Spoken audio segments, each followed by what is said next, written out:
démocratique du Congo a fêté le 30 juin dernier ses 60 ans d'indépendance. À cette occasion, l'archevêque métropolitain de Kinshasa, le cardinal Fridolin Ambongo Besongo, a dressé un bilan sévère, clair et sans embâge, pointant du doigt les politiciens véreux qui arrachent la joie de vivre au peuple congolais. Le cardinal Ambongo revient sur le contenu de son homélie, expliquant notamment ce qu'il entend par la culture de l'impunité pour les grands. On l'écoute. 60 ans d'indépendance d'un pays est toujours l'occasion de faire un bilan, l'occasion de jeter un regard sur le passé en vue d'apprécier ce qui nous arrive aujourd'hui. En jetant mon regard sur le passé, le constat est sans appel.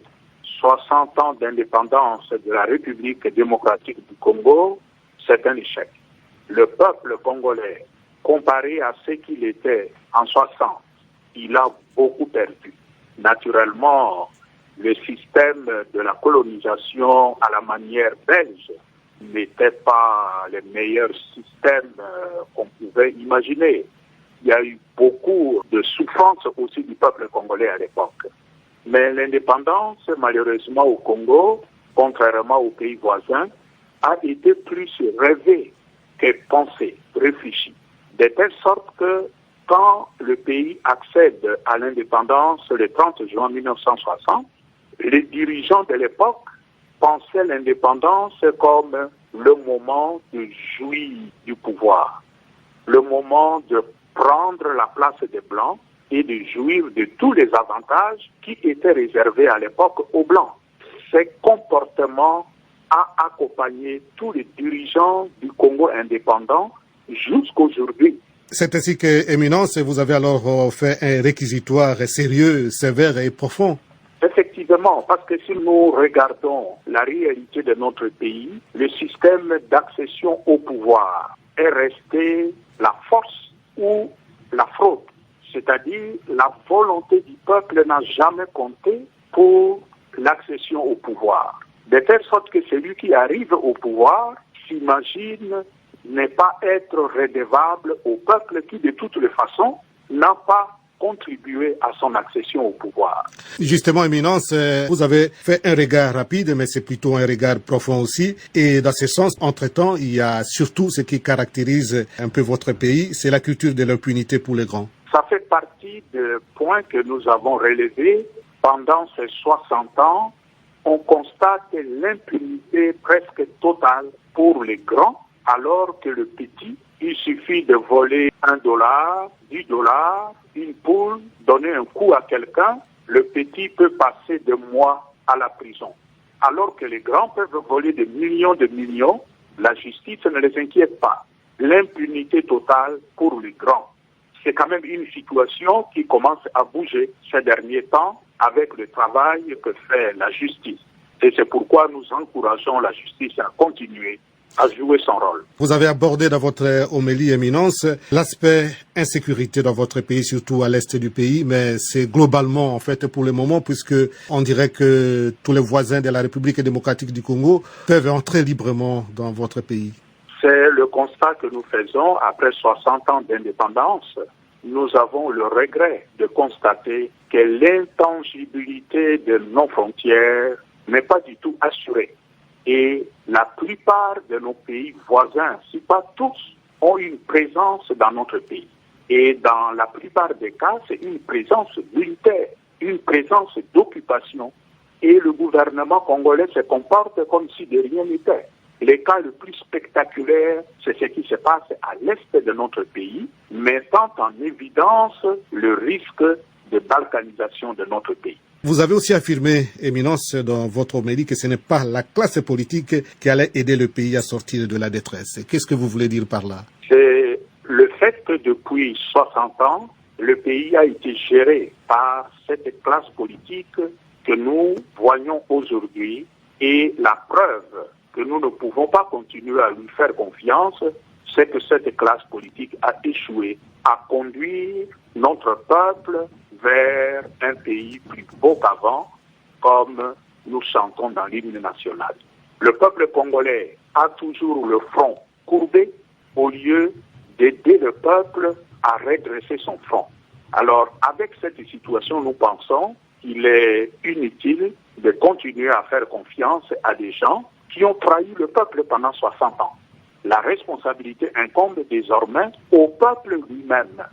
Et notre responsabilité en tant que pasteur, c'est d'être à côté de ce peuple, l'accompagner, l'encourager à se prendre en charge, à savoir où se trouvent ses intérêts supérieurs et à s'engager au nom de sa propre dignité à obtenir ce qu'il veut, c'est-à-dire avoir demain des dirigeants qui se préoccupent de l'intérêt du peuple. Dans votre homélie, vous affirmez que la coalition au pouvoir a perdu sa raison d'être et elle devrait normalement disparaître. Et si cette coalition disparaissait aujourd'hui, qu'est-ce qui arriverait dans votre pays? C'est vrai, la coalition au pouvoir est arrivée au pouvoir dans les conditions que nous connaissons. Il était capital que je le rappelle dans mon homélie.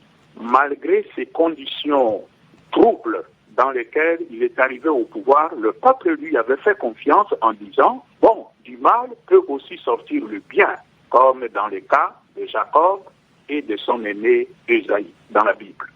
Mais le constat aujourd'hui, c'est que le peuple espérait que cette coalition au pouvoir va travailler pour son intérêt, l'intérêt du peuple. Le constat, c'est qu'au lieu de travailler pour le peuple, pour le développement du pays, la coalition passe l'essentiel de son temps à se quereller. Je dirais comme des enfants capricieux là, qui passent leur temps à se quereller, à s'envoyer mutuellement des obus, etc. Et pendant ce temps, le peuple est complètement abandonné. Alors s'ils étaient au pouvoir pour le service du peuple, nous constatons qu'ils ont raté leur objectif. Dès lors, nous ne voyons plus pourquoi ils doivent continuer à être ensemble. C'est comme dans un couple, si on n'arrive plus à s'entendre, la meilleure chose qui convient dans ces cas-là pour le bien des deux, c'est de se séparer. Vous avez aussi abordé, Éminence, plusieurs points d'actualité, notamment les projets de loi concernant les domaines judiciaires, mais aussi la composition ou la restructuration de la commission électorale indépendante de votre pays. Mais une phrase qui retient mon attention est quand vous dites « lorsque le moment viendra, lorsqu'ils s'obtiendront à faire passer ces lois et ces personnages à la tête de la CENI, il faudra qu'ils nous trouvent sur leur chemin ». C'est une phrase qui dit beaucoup. Éminence, vous pouvez expliciter un peu cette phrase? Notre constat, c'est que le pouvoir en place a toujours fonctionné par défi, c'est-à-dire prendre des initiatives qui soient complètement rejetées par le peuple et malgré l'opinion défavorable du peuple, il s'obstine à appliquer. Et c'est le cas de ces deux situations que vous évoquez. Le cas de la CENI. La majorité parlementaire se prépare à imposer un candidat qui a déjà démontré son implication dans la fraude électorale que nous avions connue dernièrement. L'Église catholique, l'Église protestante et la société civile ont dit non à ces candidats. Et nous représentons quand même plus de 80% de la population du Congo. Mais malgré ça, ils veulent imposer ces candidats. Et le deuxième cas, c'est les 3 lois Minaku et consorts. C'est aussi des propositions de loi qui foulent au pied l'indépendance de la justice de notre pays. Le peuple a dit non. Le peuple a marché. Mais malgré ça, ils vont de l'avant. C'est pourquoi nous disons, puisqu'ils ne prennent pas le peuple au sérieux, il appartient au peuple de prendre toutes les initiatives qu'il faut, se mettre debout pour barrer la route à ces initiatives qui ne servent que l'intérêt d'un petit groupe qui veut se protéger. Éminence, vous dites aussi, à l'occasion de la célébration de l'indépendance du pays, que vous lancez cet appel à l'ensemble de votre peuple, de votre population, à la société civile, à l'Église catholique qui est déjà à l'ordre de marche, à l'Église protestante, à s'élever, à redresser les fronts. Quel contenu concret vous donnez à cette affirmation, Éminence? Vous avez en mémoire les manifestations de CLC, Comité laïque de coordination, qui ont rendu possible les élections que nous avions eues dernièrement. Et nous pensons que hier, c'était l'Église catholique qui marchait. Aujourd'hui, ce sera non seulement l'Église catholique, mais l'Église catholique, l'Église protestante et l'ensemble de la société civile si toutes ces forces se mettent ensemble, et avec les hommes et les femmes de bonne volonté de ce pays, si tout le monde se met debout, je crois que nous avons la possibilité de faire plier cette volonté d'imposer des choses à la population, cette volonté de gouverner par défi. Éminence, on sait que vous parlez clairement quand vous devez le faire, mais cette fois-ci, on sent que vous avez été plus que clair. Donc, ce sont des mots qui ne nécessitent pas d'autres explications. Qu'est-ce qui vous a poussé, par exemple, cette fois-ci à être plus clair qu'auparavant, si je peux le dire, en guise de conclusion, Éminence? Je suis un pasteur plus que révolté. Révolté par la souffrance injuste de mon peuple. Mon peuple souffre. Mon peuple est classé parmi le peuple le plus misérable de la terre, alors que nous avons de potentialités inouïes dans ce pays. Si mon peuple souffre, c'est à cause de quelques personnes. Et cette situation, dans ma situation de pasteur, me révolte. En plus de ça, je constate que ceux qui sont au pouvoir veulent perpétuer cette souffrance du peuple. Au lieu de prendre des initiatives qui vont dans le sens d'allègement de la souffrance du peuple, j'ai la nette impression qu'ils prennent des initiatives pour faire perdurer cette situation qui est inacceptable aujourd'hui dans notre pays. Alors c'est l'ensemble de tout ça qui fait que le pasteur ne peut pas se taire devant une situation pareille où son peuple souffre. Et surtout, que les tenants du pouvoir ont l'intention de faire perdurer sa souffrance. C'est tout ça qui me renvoie à ma responsabilité de pasteur qui ne peut pas se taire quand son peuple souffre. Cardinal Fridolin